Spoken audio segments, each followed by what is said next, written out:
Hello, welcome to today's video. Today I wanted to discuss the advancements in AI and AI robots, and how people are worried that this is going to take a lot of human jobs in a very short amount of time. And the big worry is, what will people do for purpose? What will people do for meaning? And I just want to start out by saying I hope this doesn't happen. You know, there's a million scenarios that can happen in the future with AI, all the way from Terminator on the bad end to the Jetsons, but more fun on the better end. And I just want to say I wish we could freeze it right now where it is, because I don't like the idea of, when I think ahead, it seems bleak to me. But we should be optimistic about the future, and we should try to find the best way to adapt to what's coming. We should come up with a plan of the best way to move forward if we all lose our jobs, and if obviously there's going to be a crisis of meaning. We already are struggling with this. There's a lot of people who are depressed and feel like their life lacks meaning. But I just want to lay out what my ideal life would be right now, okay? So the aspects that you need to make an ideal life, in my preferences: you need faith, you need family, you need social interactions, friends, community, you need hobbies, and you also need work, which I'm just going to say work right now makes up the majority of duty for people, which is a very important word for this video. Going to be the central piece of this video. What is your duty? Because in my opinion, people don't talk about duty enough, but it really is, in my opinion, the cure for anxiety and depression. If you feel like you have something important in front of you that you need to take care of and do, and you're interested in it, most people with that issue, with that lineup, they don't have depression. They don't have anxiety. They know what they need to do and they go after it. And a lot of this is just my opinion. I'm not a psychiatrist or anything, but a lot of the anxiety and depression, in my opinion, is caused today by people who either hate their jobs, don't have jobs, aren't doing something that they feel is, they would have never said, "This is my destiny to do this." So a person's duty is important. It's possibly, behind love, it's possibly the most important thing for a human being. So if you switch up this dynamic where you don't have work in that list anymore, so you can still have faith, you can still have family, you can still have friends, social interactions with your community, and you can still have hobbies, but you don't have work anymore. What's your duty now? What is the duty to the people around you, to humanity? And the solution I would like to offer forth is something that's becoming more and more where it feels like work, and that is social interaction. I would like us to kind of switch to where we feel like this is duty. This is something that we need to do. Because if you really drill down and think about it, Tim Dillon has this funny bit that he does on his podcast where that kind of went viral, where he talks about how this is a prison, that the government's building for us, and tech geniuses are building for us, where all we're going to do is order fast food all day that gets brought to us. We won't leave our couch. We'll have an algorithm that just feeds us whatever we want. We don't want to get up. We don't want to talk to anybody. And already this is starting to be an issue. A lot of times when you're in a conversation with a person, as soon as it gets uncomfortable, both of us will kind of check our phone, and I'm guilty of this as well. I look at my phone way too often in social interactions, which used to be, everybody just knew that was like disrespectful, but now it's just the norm. As soon as there's any kind of tension or it starts feeling uncomfortable, people kind of just look down at their phone, or get sucked into something that makes you, it takes you out of any kind of discomfort or feeling sad at all. You can just distract yourself with something that you're interested in immediately. And if you think about this though, over the long term, if you're just sucked in by something that interests you all day and it's just going dopamine hit over and over again, you're going to waste your whole life. You're just going to sit there and accomplish nothing, do nothing. Nothing's going to be fulfilling to you. You will be depressed, lonely. That is the long-term ramification of this. You will have no purpose, really.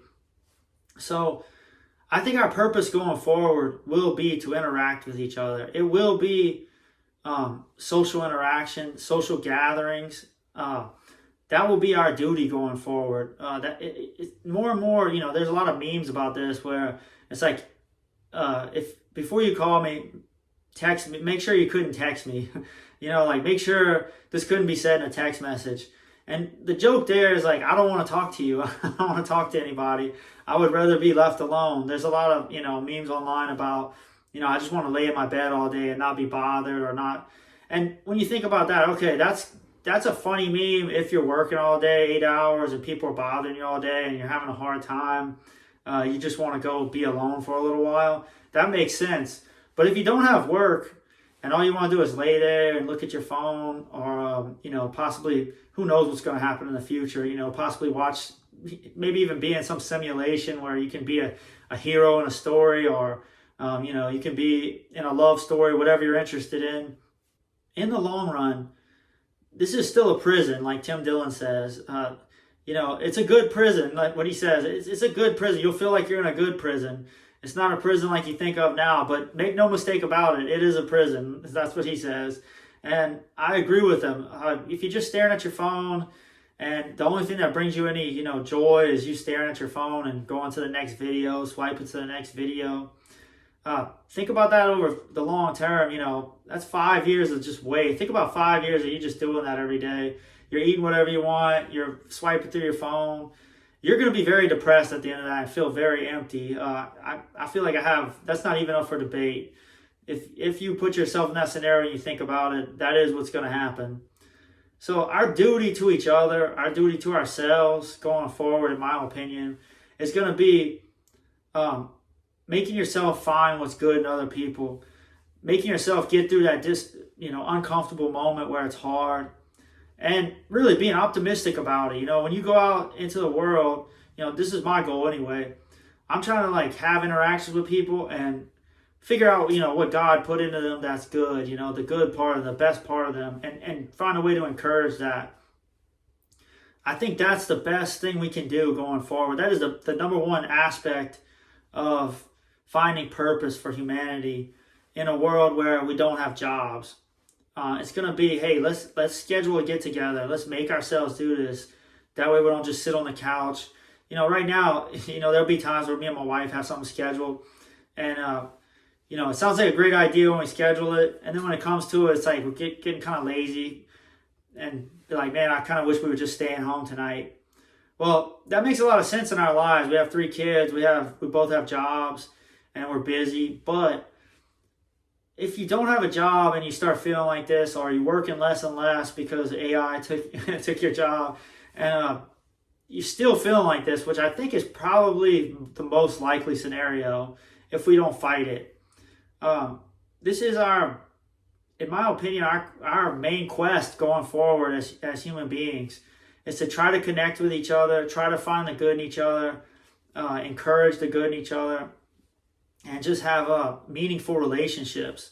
There's people that say, there's rich people that get in their life and you ask them, what's the most important thing in life? And they'll say, there's a lot of people that'll say, the relationships you build is what life is all about. Relationships is the most important thing in life. And if that's true, which I believe it is, I believe that's the way kind of, we find what God wants us to find in other people. This is one of the purposes of life.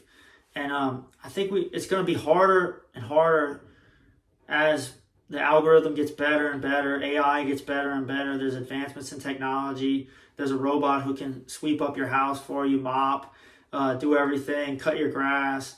I think we need to do things, almost as a hobby. I think people will probably start cutting their grass just to have something to do in the future. But I also just think personal interaction with people, making it an important part of your day. When you see somebody at the store, say hi to them, try to strike up a conversation. In the future, we might not even have to go to the store. Everything will just be brought to us, like Tim Dillon's joke. And I think scheduling interactions with friends, making it a priority to go out and make friends, will have to be something that we discuss a lot. It becomes a priority, and it basically becomes your duty, in my opinion. Let me know what you think about this idea. Let me know if you think I'm off base here, or maybe I'm leaving something out. That would be helpful. And maybe we can find a way, whenever we all lose our jobs to AI, what can we do? What can we do to make things still a purposeful, meaningful life? Thank you very much for watching. Please like and subscribe, and let me know what you think.